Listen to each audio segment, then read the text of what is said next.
La validation du rapport national sur les phtalates et les bisphénols ouvre une nouvelle phase dans la gestion des substances chimiques dangereuses au Bénin.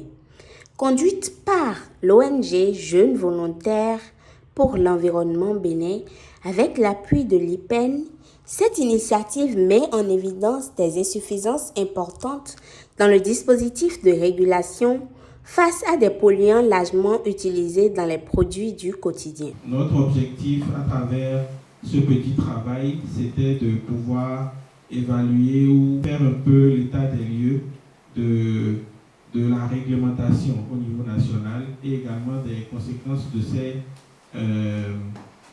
en matière de protection de ces polluants chimiques-là. Je mesure à juste titre l'importance de ce rapport, l'importance de ces substances chimiques. C'est pourquoi la Direction générale de l'environnement et du climat a marqué son accord pour que cette validation ait lieu ce jour 22 avril 2026.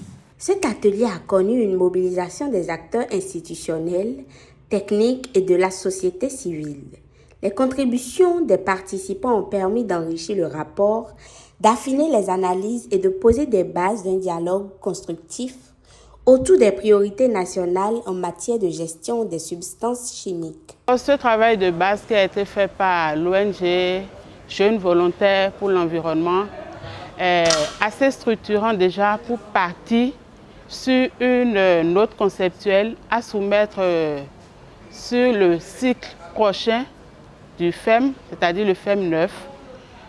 Présenter une initiative de ce genre rehausse quand même l'image du pays et intervient en même temps sur la thématique déchets qui est aujourd'hui une priorité mondiale.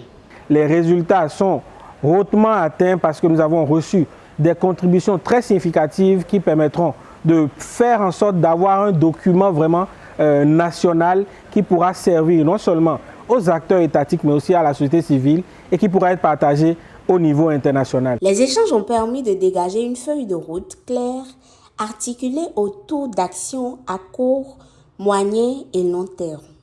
L'enjeu est désormais de traduire ces orientations en mesures concrètes, notamment à travers l'adoption des tests réglementaires adaptés pour mieux encadrer l'usage de ces substances et renforcer la protection des populations.